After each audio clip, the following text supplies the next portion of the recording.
ఇందూ జాడ కనిపెట్టిన నందు. రేఖ నగలన్నీ లాగేసిన చక్రి. ఇందూని వెతుకుతూ వెంకీని వెంట పెట్టుకుని నందూ వస్తుండటంతో స్వరాజ్, లక్కీలు షాక్ అవుతారు. ఇంతలో ఫోన్ రావడంతో లక్కీ పక్కకి వెళ్ళిపోతాడు. స్వరాజ్, లక్కీలను గుర్తుపట్టిన నందు. పాయింట్. వారికి ఇందూ ఫోటో చూపించి ఈ అమ్మాయి కిడ్నాప్ అయిందని, ఆచూకీ తెలిస్తే చెప్పమని వెళ్ళిపోతూ దండెం మీద ఆరేసిన ఇందూ బట్టల్ని చూస్తుంది.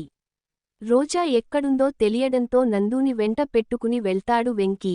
అక్కడ మరో అబ్బాయితో రోజా క్లోజ్గా ఉండటంతో వారిద్దరి మాటల్ని వింటారు వెంకీ, నందు. వెంకీ ఒక ఫెస్ట్ ఫెలో. వాడిని వాడుకుని వదిలేస్తానని రోజా చెప్పడంతో వెంకీ గుండె ముక్కలై సీరియస్గా వెళ్లి రోజాతో గొడవ పడతాడు. తనను ఎవరో కిడ్నాప్ చేశారో, ఎక్కడున్నానో స్వాతికి చెప్పాలని రాజ్ ఫోన్ తీసుకుని మాట్లాడుతుండగా లక్కీ, స్వరాజ్లు చూసి ఫోన్ లాక్కుంటారు. నేను ఎక్కడున్నది మా వాళ్లకి చెప్పాలని, లేదంటే కంగారు పడతారని ఇందూ బతిమలాడుతున్నా స్వరాజ్ పట్టించుకోడు.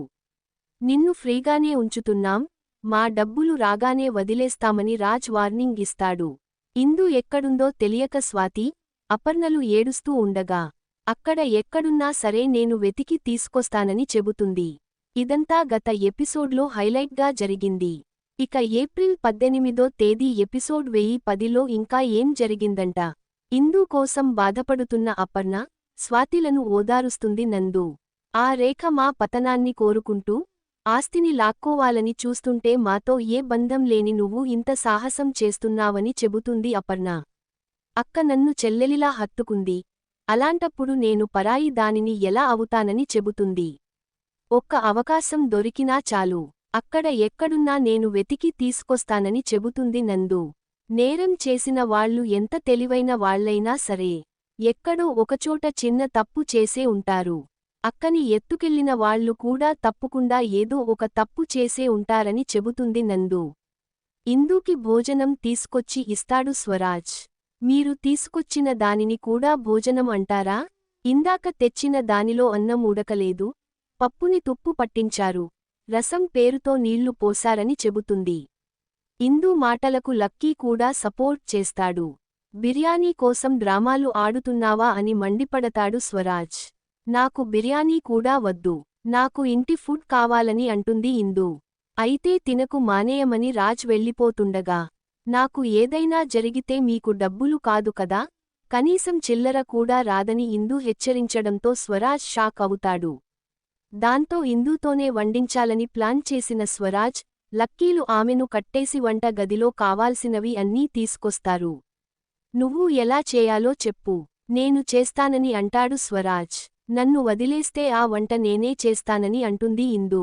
తప్పించుకోవడానికి ప్లాన్ చేస్తున్నావా అని స్వరాజ్ అడగ్గా, కావాలంటే మెయిన్ డోర్కి లాక్ చేయమని చెబుతుంది ఇందూ. మీ వంట చూసి భయం వేసింది, అందుకే నా వంట నేనే చేసుకుంటానని అంటుంది. దాంతో ఇందూకి కట్లు విప్పుతాడు స్వరాజ్. పారిపోతున్నట్లుగా ఇందూ నాటకం వేయడంతో స్వరాజ్, లక్కీలు కంగారుగా మెయిన్ డోర్ దగ్గరికి వెళ్తారు. దీనిని ఎవడు చేసుకుంటాడో కానీ వాడి జీవితం నాశనమే అంటాడు స్వరాజ్. నాకెందుకో ఆ బాధితుడివి నువ్వే అనిపిస్తుందని అంటాడు లక్కీ. పోలీసుల ముందు ఇందూయే నీ పెళ్ళామని చెప్పాను కదా, ఆ టైంలో దేవుడు నా నోటితో ఎందుకు అనిపించాడో చెబుతాడు లక్కీ. మెడ మీద కత్తి పెట్టి తాళి కట్టమంటే చచ్చిపోతానేమో కానీ తన మెడలో మాత్రం తాళి కట్టనని అంటాడు స్వరాజ్. ఇందూని ఎవరు కిడ్నాప్ చేశారు అనేది ఆలోచిస్తూ ఉంటుంది నందు. ఆ వెంటనే ఇందూ బర్త్డే ఫంక్షన్ వీడియోని చూస్తుంది. ఆ క్రమంలో ఇందూ వేసుకున్న డ్రెస్ స్వరాజ్ ఇంట్లో దండెం మీద ఆరేసి ఉండటంతో నందూకి మొత్తం తెలిసిపోతుంది. వెంటనే అక్కడికి బయల్దేరుతుంది. స్వరాజ్, లక్కీల కోసం భోజనం తయారు చేస్తుంది ఇందూ. ఆ వంటల వాసన చూసిన లక్కీ ఆమెను మెచ్చుకుంటాడు. ఇన్ని రోజులు నా వంటలకి పేరు పెట్టేవాళ్లే కాని, నువ్వే నన్ను ఫస్ట్ టైం మెచ్చుకుంటున్నావని అంటుంది ఇందూ. ఇన్ని వంటలు తినాలంటే అదృష్టం ఉండాలని చెబుతాడు లక్కీ.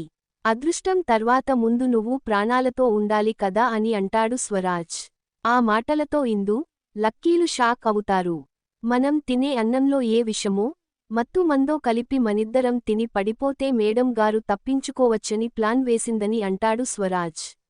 ఆ మాటలతో ఇందూ సీరియస్ అవుతుంది. తప్పించుకోవడానికి తినే అన్నంలో విషం కలిపేంత దుర్మార్గురాలిని కాదని అంటుంది. ముందు నువ్వు తింటేనే మేం తింటామని స్వరాజ్ చెబుతాడు. దాంతో వంటలన్నీ ఇందూతో తినిపిస్తాడు స్వరాజ్. మనుషుల్ని మోసం చేయడానికి నేను మీలాంటి దానిని కాదని అంటుంది ఇందూ. దాంతో లక్కీ, స్వరాజ్లు భోజనం చేస్తారు. ఇంతలో అక్కని వెతుక్కుంటూ నందు ఆ ఇంటిలోకి వస్తుంది. వారంతా కలిసి భోజనం చేస్తుండటంతో షాక్ అవుతుంది నందు. ఇందూకి భోజనం తీసుకొచ్చి ఇస్తాడు స్వరాజ్. మీరు తీసుకొచ్చిన దానిని కూడా భోజనం అంటారా? ఇందాక తెచ్చిన దానిలో అన్నం ఉడకలేదు, పప్పుని తుప్పు పట్టించారు, రసం పేరుతో నీళ్లు పోశారని చెబుతుంది. ఇందూ మాటలకు లక్కీ కూడా సపోర్ట్ చేస్తాడు. బిర్యానీ కోసం డ్రామాలు ఆడుతున్నావా అని మండిపడతాడు స్వరాజ్. నాకు బిర్యానీ కూడా వద్దు, నాకు ఇంటి ఫుడ్ కావాలని అంటుంది ఇందూ. అయితే తినకు మానేయమని రాజ్ వెళ్ళిపోతుండగా, నాకు ఏదైనా జరిగితే మీకు డబ్బులు కాదు కదా, కనీసం చిల్లర కూడా రాదని ఇందూ హెచ్చరించడంతో స్వరాజ్ షాక్ అవుతాడు. దాంతో ఇందూతోనే వండించాలని ప్లాన్ చేసిన స్వరాజ్, లక్కీలు ఆమెను కట్టేసి వంట గదిలో కావాల్సినవి అన్నీ తీసుకొస్తారు. నువ్వు ఎలా చేయాలో చెప్పు, నేను చేస్తానని అంటాడు స్వరాజ్. నన్ను వదిలేస్తే ఆ వంట నేనే చేస్తానని అంటుంది ఇందూ. తప్పించుకోవడానికి ప్లాన్ చేస్తున్నావా అని స్వరాజ్ అడగ్గా, కావాలంటే మెయిన్ డోర్కి లాక్ చేయమని చెబుతుంది ఇందూ. మీ వంట చూసి భయం వేసింది, అందుకే నా వంట నేనే చేసుకుంటానని అంటుంది. దాంతో ఇందూకి కట్లు విప్పుతాడు స్వరాజ్. పారిపోతున్నట్లుగా ఇందూ నాటకం వేయడంతో స్వరాజ్, లక్కీలు కంగారుగా మెయిన్ డోర్ దగ్గరికి వెళ్తారు. దీనిని ఎవడు చేసుకుంటాడో కానీ వాడి జీవితం నాశనమే అంటాడు స్వరాజ్. నాకెందుకో ఆ బాధితుడివి నువ్వే అనిపిస్తుందని అంటాడు లక్కీ. పోలీసుల ముందు ఇందూయే నీ పెళ్ళామని చెప్పాను కదా, ఆ టైంలో దేవుడు నా నోటితో ఎందుకు అనిపించాడో చెబుతాడు లక్కీ. మెడ మీద కత్తి పెట్టి తాళి కట్టమంటే చచ్చిపోతానేమో కానీ తన మెడలో మాత్రం తాళి కట్టనని అంటాడు స్వరాజ్. ఇందూని ఎవరు కిడ్నాప్ చేశారు అనేది ఆలోచిస్తూ ఉంటుంది నందు. ఆ వెంటనే ఇందూ బర్త్డే ఫంక్షన్ వీడియోని చూస్తుంది. ఆ క్రమంలో ఇందూ వేసుకున్న డ్రెస్ స్వరాజ్ ఇంట్లో దండెం మీద ఆరేసి ఉండటంతో నందూకి మొత్తం తెలిసిపోతుంది. వెంటనే అక్కడికి బయల్దేరుతుంది. స్వరాజ్, లక్కీల కోసం భోజనం తయారు చేస్తుంది ఇందూ. ఆ వంటల వాసన చూసిన లక్కీ ఆమెను మెచ్చుకుంటాడు. ఇన్ని రోజులు నా వంటలకి పేరు పెట్టేవాళ్లే కాని, నువ్వే నన్ను ఫస్ట్ టైం మెచ్చుకుంటున్నావని అంటుంది ఇందూ. ఇన్ని వంటలు తినాలంటే అదృష్టం ఉండాలని చెబుతాడు లక్కీ. అదృష్టం తర్వాత ముందు నువ్వు ప్రాణాలతో ఉండాలి కదా అని అంటాడు స్వరాజ్. ఆ మాటలతో ఇందూ, లక్కీలు షాక్ అవుతారు. మనం తినే అన్నంలో ఏ విషమో, మత్తు మందో కలిపి మనిద్దరం తిని పడిపోతే మేడం గారు తప్పించుకోవచ్చని ప్లాన్ వేసిందని అంటాడు స్వరాజ్. ఆ మాటలతో ఇందూ సీరియస్ అవుతుంది. తప్పించుకోవడానికి తినే అన్నంలో విషం కలిపేంత దుర్మార్గురాలిని కాదని అంటుంది. ముందు నువ్వు తింటేనే మేం తింటామని స్వరాజ్ చెబుతాడు. దాంతో వంటలన్నీ ఇందూతో తినిపిస్తాడు స్వరాజ్. మనుషుల్ని మోసం చేయడానికి నేను మీలాంటి దానిని కాదని అంటుంది ఇందూ. దాంతో లక్కీ, స్వరాజ్లు భోజనం చేస్తారు. ఇంతలో అక్కని వెతుక్కుంటూ నందు ఆ ఇంటిలోకి వస్తుంది. వారంతా కలిసి భోజనం చేస్తుండటంతో షాక్ అవుతుంది నందు. ఇందూ గురించి రేఖ ఆలోచిస్తుండగా, భ్రమరాంబ వచ్చి మంచి వంట మనిషిని చూడమని చెబుతుంది. ఈ పోలీసులకు వంట చేయలేకపోతున్నానని అంటుంది. పోలీసులను నమ్ముకుని ప్రయోజనం లేదు, మీరే ఏదో ఒకటి చేయాలని రేఖకి చెబుతుంది ఐశ్వర్య. ఇందూని విడిపిస్తేనే కదా మనకి డబ్బులొచ్చేది అని అంటుంది. మనల్ని నమ్మి అంత డబ్బులు ఎవరిస్తారు అని శేషం చెబుతుండగా చక్రి అప్పుడే ఇంటికొస్తాడు. అతనిని చూసి అంతా షాక్ అవుతారు. ఇందూ కిడ్నాప్ అయింది, మీకు ఇప్పట్లో డబ్బు రాదు. పాయింట్, నా డబ్బు నాకు కావాల్సిందేనని చెబుతాడు చక్రి. నీ మీద నమ్మకం పూర్తిగా పోయిందని రేఖతో చెబుతాడు. డబ్బు విషయానికి పక్కన పెట్టు, మా ముందున్న ప్రాబ్లం ఏంటో నీకు బాగా తెలుసు.